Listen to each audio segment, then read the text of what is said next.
The Hearing, a legal podcast from Thomson Reuters. The thing that people also need to understand is the benefit to the businesses. A pipeline of the best talent, regardless of race or ethnicity or background, for the companies like IBM and Thomson Reuters and Tesla and others. Many companies thinking, I need the best talent. Where am I going to find it? I need to have a diverse talent base. Where am I going to find it? And here's a way to get at it in a very achievable and affordable way. So the benefit is to the private sector as well as to society. Good day to you all. All right, I am going a little bit zany lately. Everything seems to be picking up speed more than I ever thought. And of course, that's not only with the team that I work with, which is fantastic, but it's back to the office, calls for in-person conferences, and blog writing. And of course, these lovely events that I truly appreciate being a part of with this podcast. But it is insane. So when our guest's name for today came across my desk, I have to admit, I didn't know, quite honestly, what to expect from the conversation. And that was my own pure, unadulterated ignorance in my own little view. But here we go. So full stop. I came away from this in absolute amazement about what he has been doing with education in the US, in the UK, and frankly, around the world. Including now legal education. So I am very, very humbled that he joined me for this conversation. I really appreciated it. So you will hear about the fascinating path that led our guest to his passion surrounding building a new way of educating people. So we're talking about reinventing the way that people are educated from diverse backgrounds and those in underserved communities. I mean, it's fantastic. And for reference, it's called P-TECH. So you'll hear that mentioned multiple times from our guest. I do lob out a few edgy questions. Bring on STEM for everyone is what I always say. As this space is clearly a personal passion of mine, having taught in a remote area of Mexico, as you may have heard me talk about before many moons ago. And I've also have a very definite opinion, sadly, on education these days, specifically on technology, which bleeds into legal education, where I feel like I spend a lot of my time these days, as does my team. So today we are really, really fortunate to have with us Stan Letow. He's an author, a speaker, education advocate. He's professor and innovator in residence at Duke University. Farewell, Coach K.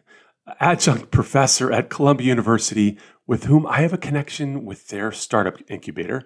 And lastly, I wish I could name them all, but I can't. He has received numerous awards and accolades for his singular leadership, honestly, in addressing critical challenges facing society today. This is truly inspirational, or at least it was for me, and I honestly feel you'll find the same. So let's get started. The Hearing. Stan, welcome to The Hearing. It's great to have you. As I was starting to do a little more research about what's going on in the world, your name popped up, and I want to throw out a few things and see what we have in common. And the first one is Harvard Business Review, The Economist, The New York Times, Forbes, U.S. News, Council on Foreign Relations, and of course, lastly, one of my favorites, Wired Magazine.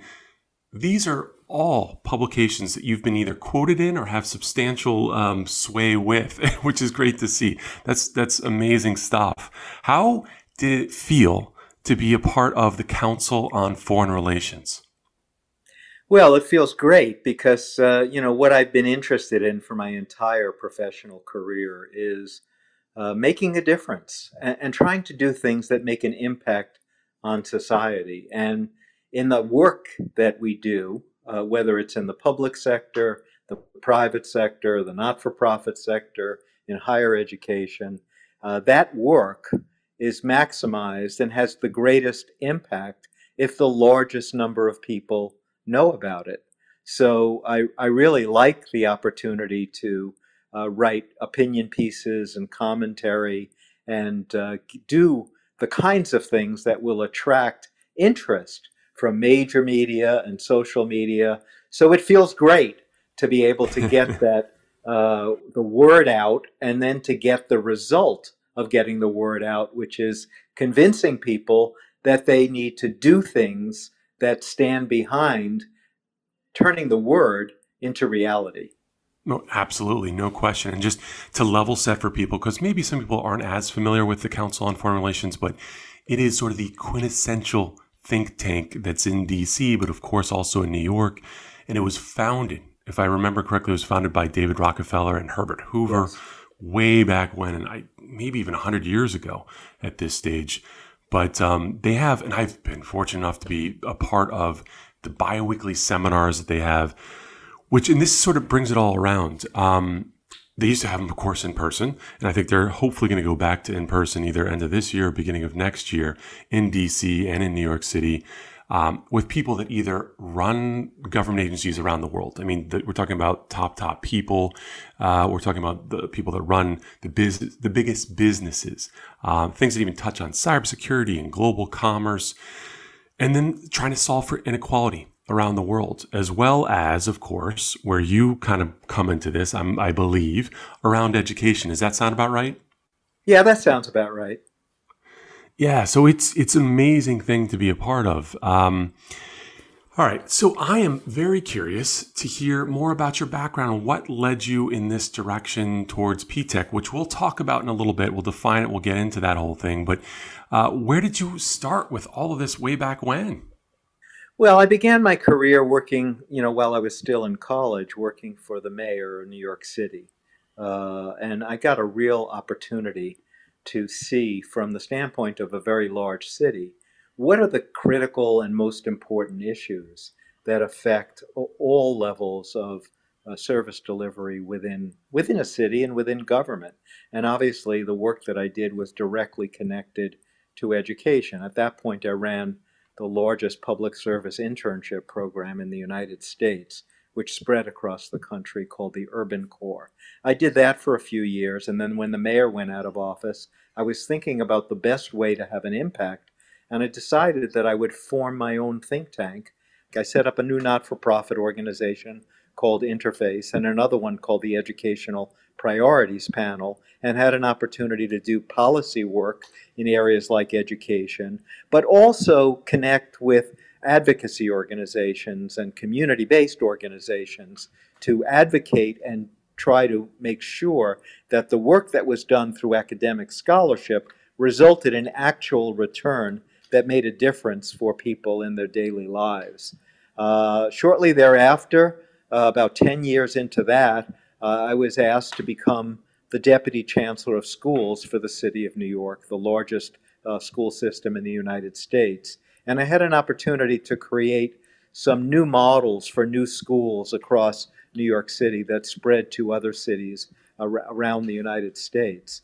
And then after doing that, I was recruited by the CEO of the IBM company, Lou Gerstner, to run IBM's foundation, to be in charge of corporate affairs and corporate citizenship for the company, and had an opportunity to take the best assets of the company, its technology, its people, and use it to bring about social change in communities around the world, creating a new way to teach young people how to read using voice recognition technology, using grid technology to create a virtual supercomputer that could advance healthcare research, and a lot of ways to mobilize the skill and talent of the workforce at IBM by creating the private sector version of a Peace Corps, sending our best talent around the world to solve the most critical problems.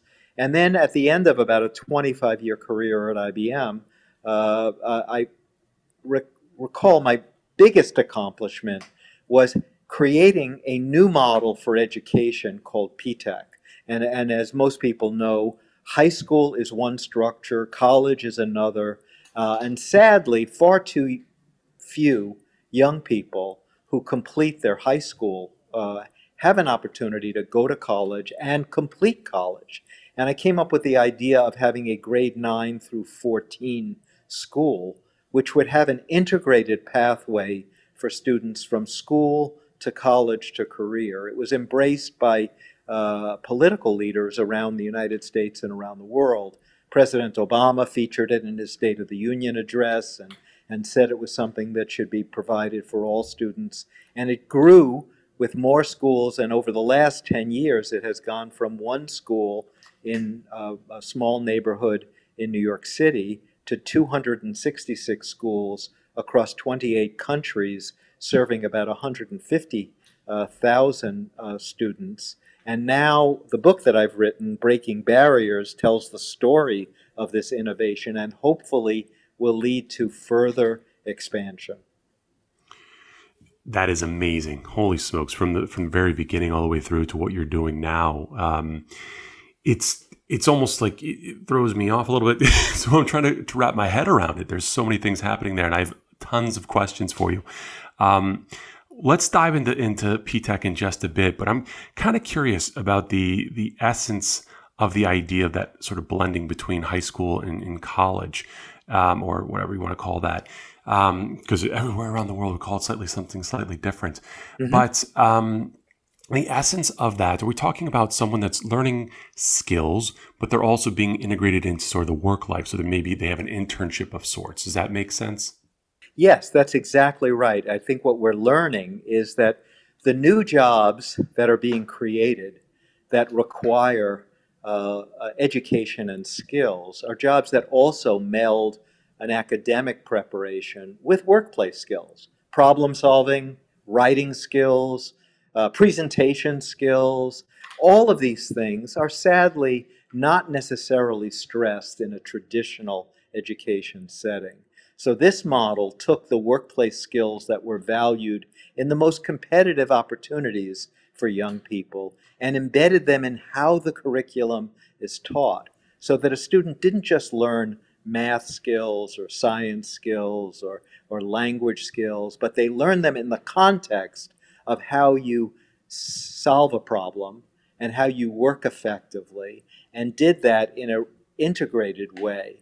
And we also know that many young people are not given an opportunity to understand what career could be like. So all the students get mentors, all the students get paid internships. They get deep connections, not just with school to college, but school to college to career, where they have an opportunity to learn from people who are in the workforce. It's really like an apprenticeship 2.0.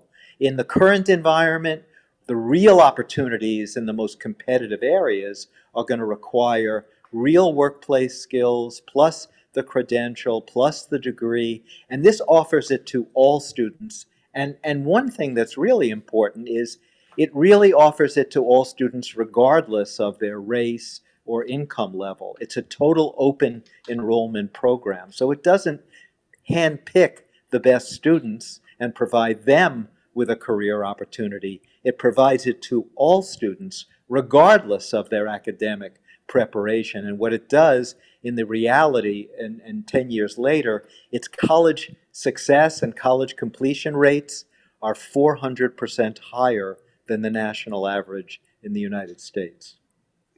Fantastic. Jeez. So one of the things that I had probably one too many debates at late night, perhaps at a pub or a bar with my friends, is the debate that we have around STEM versus what I grew up with, which was like the humanities, the language arts, the dance, the drama, the music, all of that sort of thing.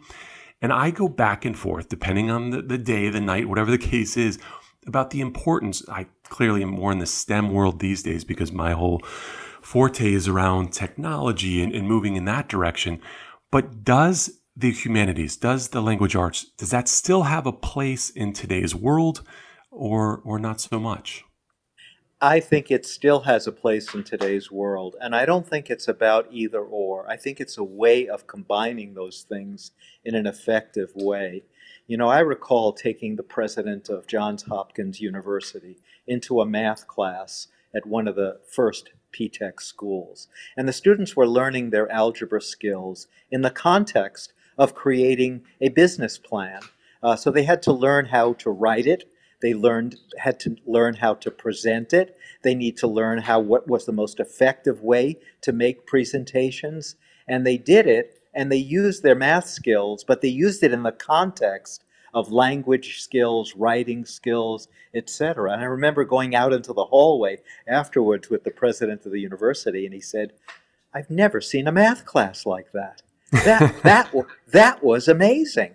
And Johns Hopkins is a first-class university, and this was a small little high school in a very difficult part of Brooklyn in a black community. And students were getting that skill. I also recall taking the lieutenant governor of New York to one of the schools in a very difficult community that had the highest crime and drug rates in the entire state of New York.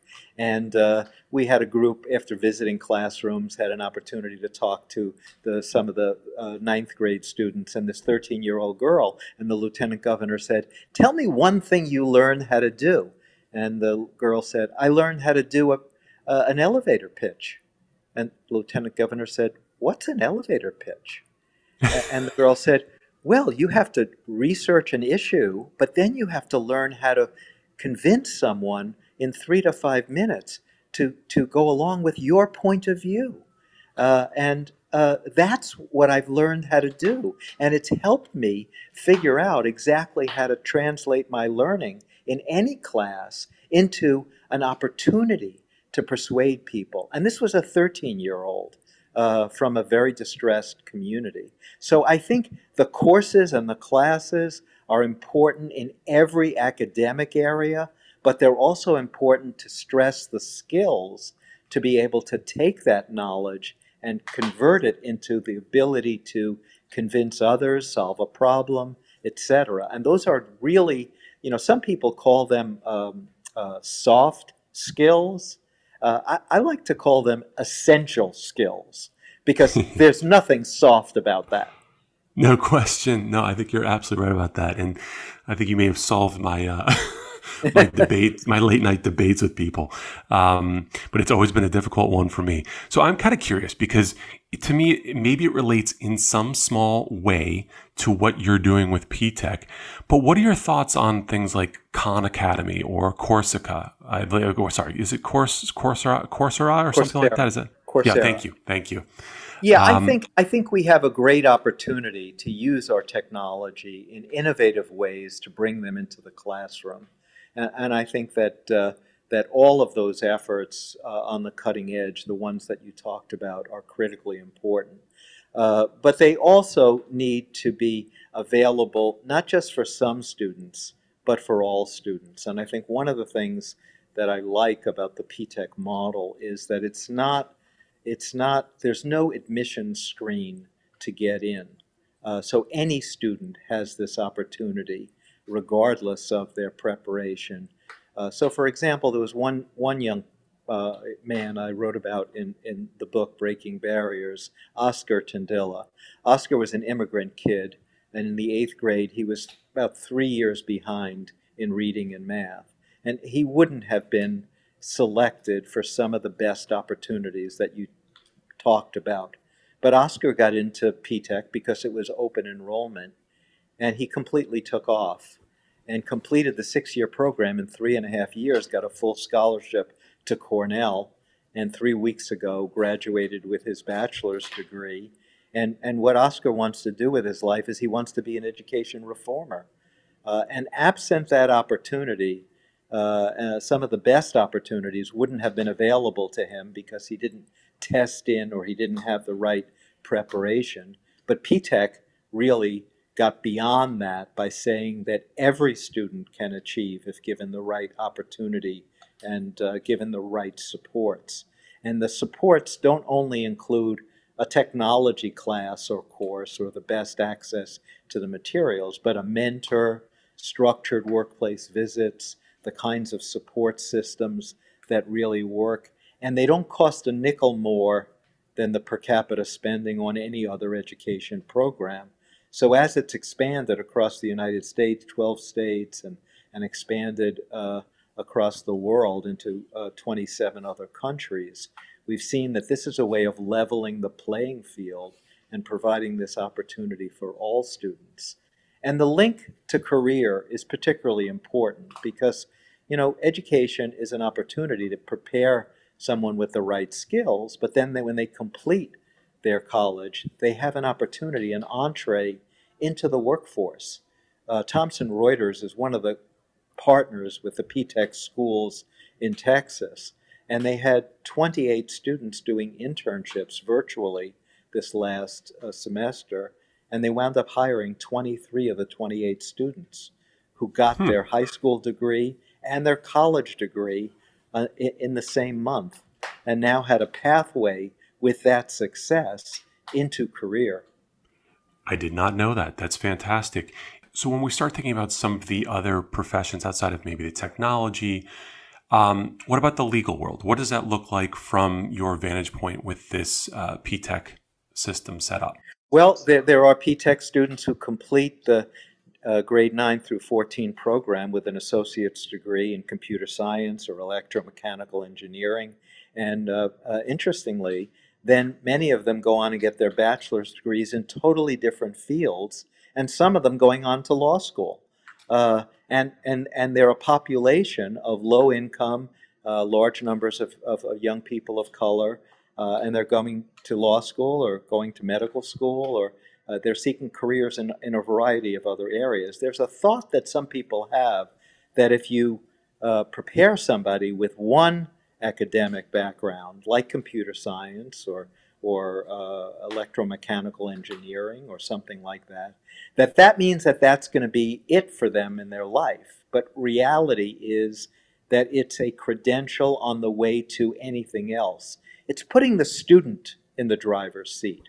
With an associate's degree through this grade 9 through 14 program, and there's no charge for the tuition because they're taking their college courses while they're on the high school register. So it's a dual enrollment model. And then they walk away with a 2-year free degree, and they can do almost anything. So they can choose to go into the workforce, and many of them will go working for an IT company like IBM, which helped create the program, but in marketing or in communications or in advertising or in design or in a whole range of other fields. So all of the assumptions that people have about this is pushing a young person into one career turns out by the data and what has happened turns out to be just the opposite. And in the book, I use the opportunity to tell this story through the lens of the personal stories of the individual students. So one young woman, for example, Shudon Brown, who got her 2-year degree in computer science, went on to get her bachelor's, went on to get her master's, and is now pursuing a PhD. So incredibly encouraging. It's really is. It's stunning. So for a second, I want to go back to my humanities background and talk a little bit about maybe some history here. When I think about even going back multiple centuries to 1450-ish with Gutenberg coming up with the first printing press, that's when you started to see Europe take fire in terms of education, because you were able to produce these books. People were then able to learn to read and go forward with that sort of thing. I almost feel like, and I want to get to a question about your opinion on this phase of this. I almost feel like we're at the same stage right now where technology is becoming fairly ubiquitous around the world. We're not just talking about the United States. I'm not just talking about clearly underprivileged areas in cities, in rural areas are very, very important. But I'm talking about a global change that we're about to see, people implementing and using technology to help people move the ball forward such that they can get better education and then move upstream, so to speak. So part of this is I was part of an organization called MIT Solve, and they're also sort of semi-global when they have an approach to solving problems around the world. One of them is education. And so I worked with a group in Dubai, so the UAE, not long ago that was trying to help people, I believe in Africa as well as South America, with getting them books. And you're like, okay, well, they're not getting them physical books, but what they're doing is they're using tablets that you can now buy tablets for like $1, $2, $3 that are Android based. So they're very simplistic and easy to use, but they're cheap. And so what they're doing is they're able to get these tablets to people in remote areas. They're leveraging solar. They're going to little hubs that they can go into their towns. Maybe they're rural. Maybe they're more citified. They go to these hubs. They're able to download this information, and then they can go back to their homes and have 10,000 books on their computer or workflows, classes available on those computers to help them get to the next stage. My question, do you think, sorry, what long-winded there, do you think that we're at that phase, or am I overblowing that? Well, I think that those are tools that are really helpful to pushing a more comprehensive and long-term education strategy. There was an effort, and I believe MIT was very involved in this too, to provide a laptop for every child. And they sought contributions to be able to do that.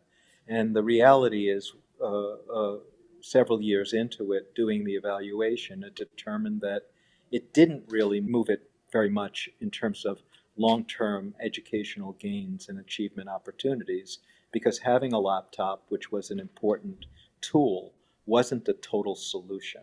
So teachers weren't trained to support it, parents weren't trained to support it, and students weren't trained to continue it. So a lot of them worked on a lot of information on a laptop that wasn't all that connected directly to education.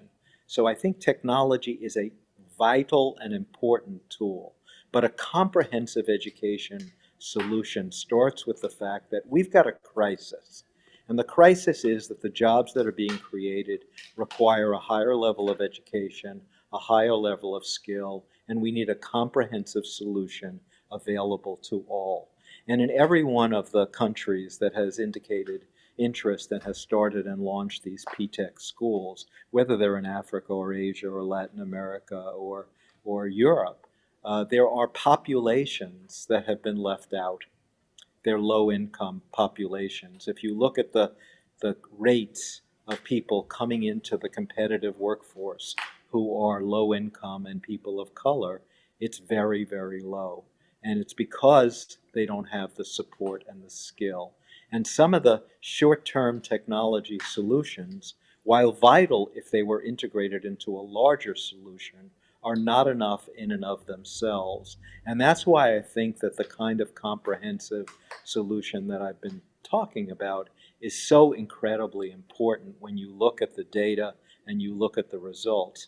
Right now in the United States, when a person of color starts a 2-year community college program, the percentage that complete that 2-year program on time is about 9%. That means only 1 of 10 students are prepared enough to complete that program on time. The P-TECH students complete it on time, about 7 out of 10 students. They weren't different, but they were given all of the support, a different kind of education, melding academic with workplace skills, the support of a mentor, paid internships, so that they could understand the relevance. If I learn these skills, this is where I could go. This is what I could do.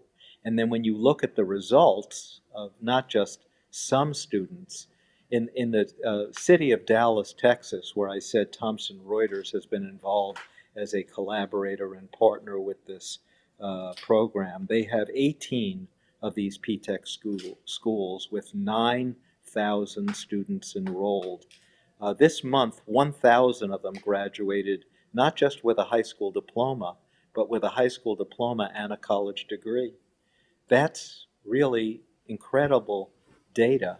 And it says, look at the numbers, look at the data, look at the facts, and some of the short-term solutions, while they are important and are attractive and should continue to be supported, but that shouldn't be enough. We should want to be able to create economic opportunity for all. And then we should be able to say, this is something that's not just going to be good for some students, it's going to grow the economy.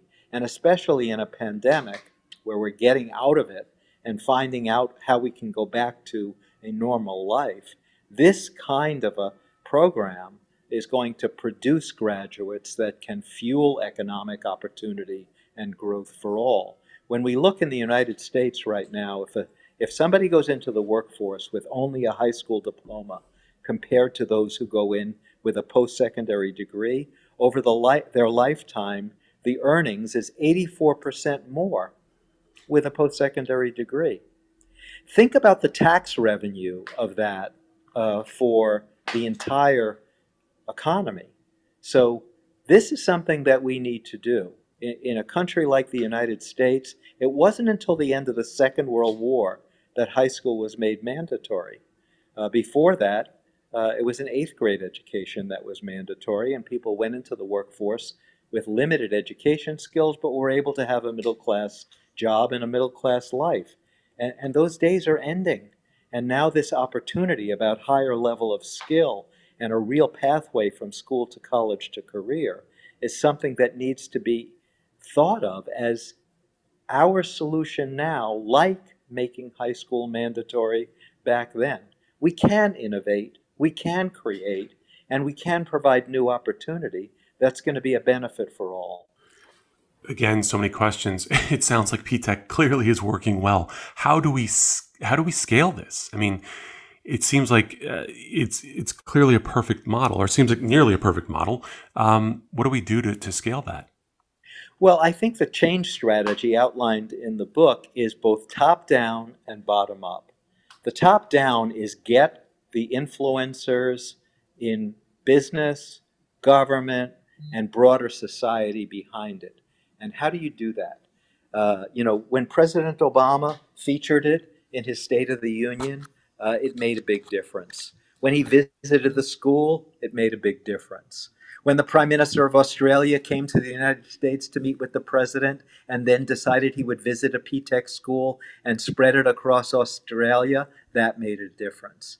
Does media attention make a difference? What effect did it have when it was on the cover of Time magazine in the United States? It had a big effect. So it's top-down. Did it help to have the CEO of the IBM company when brought to the White House when Angela Merkel came to Washington, bringing P-TECH students with her into the Oval Office to say this is something that every political leader around the world should know about? All of those top-down efforts by heads of state, CEOs of major companies, heads of universities, speaking out about it, getting it into the media in a very strong, consistent way will help lead to its expansion. But don't leave out bottom up. And education reforms can't be implemented without the clear support of stakeholders. So the teachers union supports P-TECH. The principals union supports it. Civil rights organizations support it. Parent organizations support it. Student leadership organizations support it. In the United States recently, the federal legislation was changed involving all career and technical education. And what was the model for it? P-TECH, with 400 organizations signing on to it. So a reform effort can't just happen organically. In business, often we think if you have a really innovative and creative design of a restaurant or any other kind of business activity, organically other businesses will learn from it, compete, and learn to do it, and it will just organically grow. That doesn't happen in education. When you have a great school and somebody say, well, why isn't it growing from one school to thousands of schools? Because people will say, well, that school was 2 stories and my school is 3 stories. That school is on 34th Street. My school is on 43rd Street. But having a conscious replication plan and strategy, and that's what P-TECH was all about, to spread it around the world, to grow it, to get more companies involved. Now hundreds of companies, not just Thomson Reuters or IBM, but Global Foundries and Corning and Tesla and you name it, many different companies, and in all fields getting engaged and involved. So a conscious strategy to replicate and grow is something that is both top-down and bottom-up. What does success look like for that kid in Bedford-Stuyvesant, in New York, underserved area? But what does it look like from him or her? Is it getting a job eventually? So eventually getting a job, making X dollars, or is it knowing that they've had this background, that they're then better ready for what's next? What does it look like for them? Well, I think it's putting the student in the driver's seat, and yes, getting the education credential, getting the right degree, moving on to career opportunity, and then helping others to bring them along. So when we look at the P-TECH students who complete and go successfully into the workforce and earning high wages and having this kind of career opportunity, they're also participating in an alumni network to get the next generation to get the same kind of an opportunity that they did. So I think what they're learning is not just what is in it for them, but because it was in it for them and given to them by a lot of other people who believed in them and supported them, they need to do the same, and they need to provide that same kind of support and opportunity for others. And that's where you see the P-TECH students completing and serving in this alumni network and helping others get the same opportunity that they got. But I don't think we can make one set of rule for all of these students who have been given this opportunity. We're looking at students who are immigrant students who had no real opportunity for success, and given it, they then think differently about what they can do for others.